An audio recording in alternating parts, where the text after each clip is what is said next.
ಪತಿಯೇ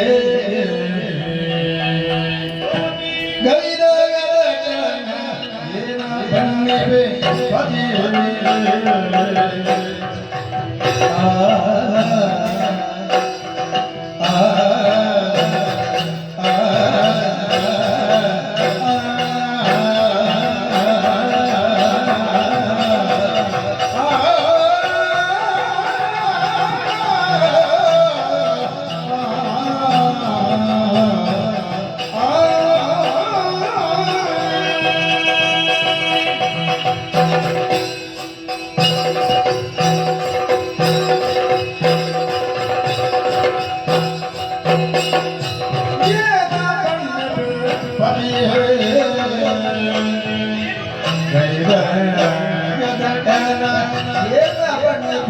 ಪತಿಯೇ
ಅಕುಂಠಿತವಾದಂತಹ ವೈಕುಂಠ ಲೋಕದಲ್ಲಿ ನಿಮ್ಮ ಕೈ ಹಿಡಿಯುವುದರ ಮೂಲಕವಾಗಿ ಧನ್ಯತೆಯನ್ನು ಹೊಂದಿದವಳಲ್ಲ. ನಿಜ.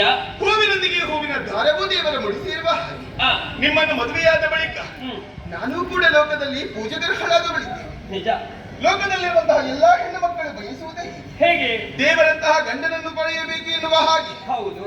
ಆದರೆ ನನಗೆ ಹಾಗೆ ಜಗದ ಪತಿಯನ್ನೇ ನನ್ನ ಪತಿಯನ್ನಾಗಿಸಿಕೊಂಡಂತಹ ಭಾಗ್ಯಶಾಲಿ ನಾನು. ನನಗಿದ್ದ ಯೋಗವೂ ಭಾಗ್ಯವೂ ಇನ್ನು ಆರಿಗೆ ಸಿಗುವುದಕ್ಕೆ ಸಾಧ್ಯವಿದೆ. ಹೌದು ಪ್ರಭು, ನಿಮ್ಮನ್ನು ಕಂಡಾಗ ಬಣ್ಣಿಸಬೇಕು ಎನ್ನುವ ಹಾಗೆ ನನ್ನ ಮನದ ಮೂಲೆಯಲ್ಲಿ ಆಸೆ ಮೂಡಿದ್ದೇನೋ ಹೌದು. ಆದರೆ ಏನೋ ಬಣ್ಣಿಪಿ ಪತಿಯೇ, ನೀವು ಮಾಡಿದಂತಹ ಸಾಧನೆಗಳ ಕುರಿತಾಗಿ ಹೇಗೆ ಯಾವ ನಾಲಿಗೆಯಲ್ಲಿ ಉಚ್ಚರಿಸಲಿ ಹೇಳಲಿ ಎನ್ನುವ ಹಾಗೆ ನನಗೆ ಅರ್ಥವಾಗುವುದು. ಹೌದಾ? ಹೌದು ಪ್ರಭು. ಈ ಹಿಂದೆ ಸುರಾಸುರರು ಸೇರಿ ಸಮುದ್ರ ಮಂಥನವನ್ನು ಮಾಡುವಂತಹ ಕಾಲಕ್ಕೆ ಸಾಗರ ಗರ್ಭದಿಂದಲೇ ಮೇಲೆದ್ದು ಬಂದವಳು ನಾನು. ನಿಜ.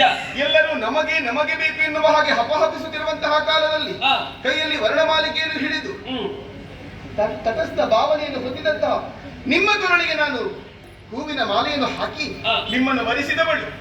ಆ ಕಾಲಕ್ಕೆ ನಿನ್ನ ಮನದ ಆಸೆಯನ್ನು ಎನ್ನುವ ಹಾಗೆ ಕೇಳಿದಾಗ ನಾ ಕೇಳಿಕೊಂಡದ್ದು ಒಂದು, ಚಂಚಲ ಸ್ವಭಾವವನ್ನು ಹೊಂದಿದಂತಹ ನನ್ನನ್ನು ತಾಟಸ್ಥ ಭಾವದಿಂದ ಹಿಡಿದಿಟ್ಟುಕೊಳ್ಳುವಂತಹ ಸಾಮರ್ಥ್ಯವಿರುವುದು ನಿಮಗೆ. ಹಾಗಾಗಿ ನಿಮ್ಮ ವಕ್ಷಸ್ಥಳದಲ್ಲಿ ನನಗೆ ಸ್ಥಾನ ಬೇಕು ಎನ್ನುವ ಹಾಗೆ. ನಿಜ. ಹೌದು ತಾನೇ? ಶ್ರೀಮಂತಿಕೆ ಎನ್ನುವುದು ಇರಬೇಕಾದದ್ದು ವಕ್ಷಸ್ಥಳದಲ್ಲಿ.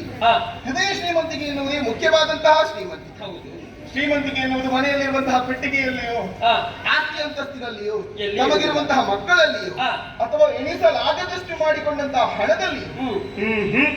ಹೃದಯ ಶ್ರೀಮಂತಿಗೆ ಯಾರಲ್ಲಿ ಹೆಚ್ಚಾಗಿ ಇರುತ್ತದೆಯೋ ಆ, ಅವರೇ ನಿಜವಾದಂತಹ ಶ್ರೀಮಂತ. ಹೌದಲ್ಲ. ಚತುರ್ಭುಜಧಾರಿಗಳಾದಂತಹ ನೀವು ಆ, ಎಲ್ಲರನ್ನು ತಂದೆಯಾಗಿ ತಾಯಿಯಾಗಿ ಗುರುವಾಗಿ ದೊರೆಯಾಗಿ ಹ್ಮ್. ಪ್ರೀತಿಯಿಂದಲೇ ಕಂಡುಕೊಂಡವರಿದ್ದೀರಿ. ಸತ್ಯ. ಕಟುಕರನ್ನು ಕರುಣೆಯ ಕಣ್ಣಿನಿಂದ ಕಾಣುವಂತಹ ಕಾಮಧೇನು ನೀವು. ಆ, ಪ್ರಭು, ಜಗದ ಆತ್ಮನನ್ನೇ ಗೌತಮ ಮಣಿಯ ಹಾಗೆ ಕೊರಳಿನಲ್ಲಿ ಧರಿಸಿದವರು ನೀವು. ಆ, ಬುದ್ಧಿಯು ಗದಾರೂಪದಲ್ಲಿ ನಿಮ್ಮ ಕರದಲ್ಲಿದೆ. ಆ, ಅಂತೆಯೇ ಹ್ಮ್. ವೇಗದಲ್ಲಿ ಮನಸ್ಸು, ಆ, ವಾಯು ಮನಸ್ಸು ನಿಮ್ಮ ಕೈಯಲ್ಲಿ ಚಕ್ರದ ರೂಪದಲ್ಲಿದೆ. ಆ, ಪ್ರಭು, ಹೀಗಿರುವಾಗ ನಿಮ್ಮನ್ನು ಪತಿಯಾಗಿ ಪಡೆದಂತಹ ನಾನೇ ಧನ್ಯಳು ಎನ್ನುವ ಹಾಗೆ ಹೇಳಿದ್ರೆ ಆ, ಅದು ಅತಿಶಯೋಕ್ತಿ ಆಗುವುದಕ್ಕೆ ಸಾಧ್ಯವೇ ಇಲ್ಲ. ಹ್ಮ್. ಮೂರು ಮೂರ್ತಿಗಳಲ್ಲಿ ನೀವು ಶ್ರೇಷ್ಠರು ಜ್ಯೇಷ್ಠರೂ ಹೌದು. ಆ, ದೇವೇಂದ್ರಾದಿ ದೇವತೆಗಳೂ ಕೂಡ ಹೌದು. ಶಿರವಾಗಿ ನಿಮಗೆ ವಂದಿಸುತ್ತಾರೆ. ಆ. ಕಷ್ಟ ಬರುವಂತಹ ಕಾಲದಲ್ಲಿ ನೇರವಾಗಿ ಬರುವುದು ನಿಮ್ಮ ಬಳಿಗೆ. ವೈಕುಂಠಕ್ಕೆ ಬರ್ತಾರೆ. ಹೀಗಿರುವಾಗ ಆ. ನಿಮ್ಮನ್ನು ಪತಿಯಾಗಿ ಪಡೆದಂತಹ ನಾನು ಧನ್ಯರು ಎನ್ನುವ ಹಾಗೆ ಹೇಳುವುದಕ್ಕೆ ಆ. ಶಿವನಾಡಿ ಬೇಕಾದ್ರೂ ಹಾಕಿದ್ದು ಅತಿಶಯೋಕ್ತಿ ಆಗುವುದಕ್ಕೆ ಇಲ್ಲ. ಹೌದಾ. ಪ್ರಭು, ಹ್ಮ್. ಮುಗುಳಗು ಬೀರುವಂತಹ ನಿಮ್ಮ ಮುಖವನ್ನು ಕಾಣುವಾಗ ಆ, ನನಗೆ ಅದೇ ಹೆಸರು ನೆನಪಾಗುವುದು. ಯಾವುದು? ಓ,